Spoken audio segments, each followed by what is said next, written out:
Today was a good day to be a comic book fan, or a movie fan, or anything, as it's official today. Sony and Marvel has announced Spider-Man will be joining the Marvel Cinematic Universe.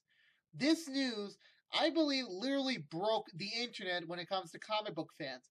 For years, ever since the Marvel Cinematic Universe was first created, when it all began with Iron Man, many fans thought, we need to have the other heroes involved. We need Spider-Man, we need X-Men, we need the Fantastic Four, we need all the other heroes that Marvel doesn't have in the cinematic universe. Unfortunately, we're not there yet. But this is another step forward towards that dream. Spider-Man is the first step, and a well-deserving and a well-timing one. The Spider-Man franchise has been, as of course, lately, been undetermined after The Amazing Spider-Man 2. Let's be honest, it wasn't the film we were expecting it to be.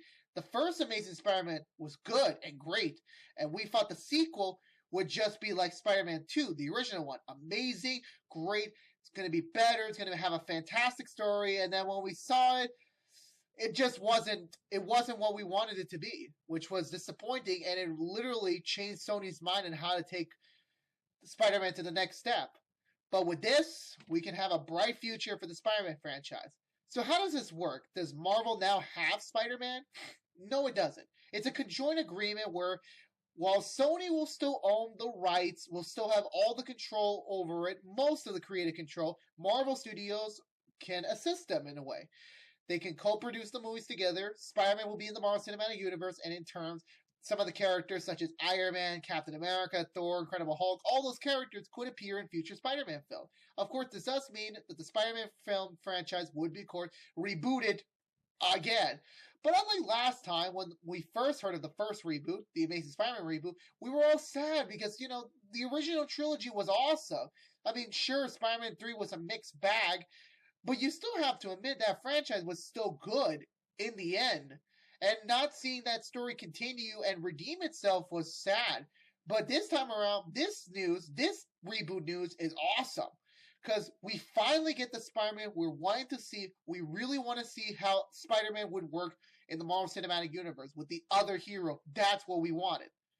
So when will we be seeing Spider-Man next time? Well, before Spider-Man appears in his next solo film, we're going to see Spider-Man in another Marvel Cinematic Universe film, sometime before the next release date for the next movie. Now, there's only a handful of movies he could be in, but so far the likely candidate is, of course, Captain America Civil War. We have read the Sony hacked email. There were plans to put Spider-Man in Civil War, and now, most likely, he will be. Though, somewhat of a long stretch is probably he might make a CGI cameo in a post-credit tease at the end of Avengers Age of Ultron, which I highly doubt it, considering I don't think Joss Whedon is literally going to risk Age of Ultron just to include Spider-Man in there. So, most likely, and I'm morally definitely sure, he will be involved in Civil War, because I highly doubt he's going to be in Ant-Man or Doctor Strange, because those movies are already dealing with enough of establishing the heroes in those stories to already include Spider-Man in them, so Captain America Civil War seems like the likely option. But after we see him there, we're going to see him again in July 28th, 2017 in his own movie. Well, the reboot. But July 28th, 2017, that date does sound familiar. Yes, it is the original release date for Thor Ragnarok. And with this new release date, this new film, and this new plan, they're delaying they're pretty much pushing back all the second half of Phase 3 back enough. But Avengers Infinity War Part 1 and Part 2 still remain the same release date. It's just that with Spider-Man now, they just pushed all the dates back one to the next release date that it should have been. And Inhumans is now delayed to 2019. Which, now that I think about it, Avengers Infinity War Part 2 seems like the likely conclusion to Phase 3, you would think, the Great War. So maybe they'll just announce later that Inhumans will be the first film for Phase 4. I mean, it only feels natural, considering we have to end if the Infinity War has to end off Phase 3, and since Inhuman comes after Phase 3, so it would be better for Inhumans to be a Phase 4 thing. But of course, the main question still remains, what is going to happen with the Amazing Spider-Man franchise? Of course, since this is a reboot, that franchise, that continuity, that universe that if you love it, you love it. If you hate it, you hate it, will not exist anymore. Amazing Spider-Man 3 isn't going to happen. Andrew Garfield is done. He's not going to be Spider-Man anymore. We're going to get a new, younger actor. according to Marvel. So we'll see who that is. Though, according to some sources, the Sinister Six movie is still being worked on, even though with the Sony news. Now, what with this new announcement?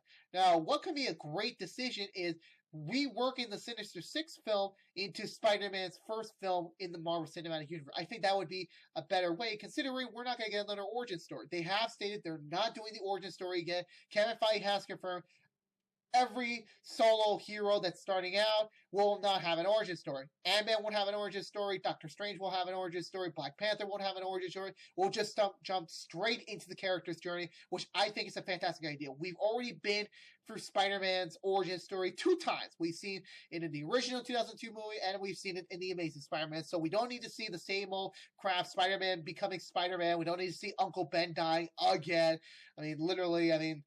That will literally be repeated by the amount of time we have seen Bruce Wayne's parents dying so many goddamn times. No offense, just saying you can't just repeat the same source material just with different actors. So in the end of it all, this news is great. We've been wanting to do this for a long time. This is a step in a bright future for both Sony, Disney, Marvel, and of course the character Spider-Man. Spider-Man is finally coming home, sort of. But this is it. This is a great step. This is amazing. I'm really excited. I really can't wait to see Spider-Man team up with Iron Man, Thor, Captain America. I can't wait to see him in Civil War, hopefully. I definitely can't wait to see him in a future Avengers movie. I really can't wait. Now, what do you guys think? What do you think of the new news of Spider-Man joining the Marvel Cinematic Universe? Leave your comment down below. Thank you for watching, and have a good night.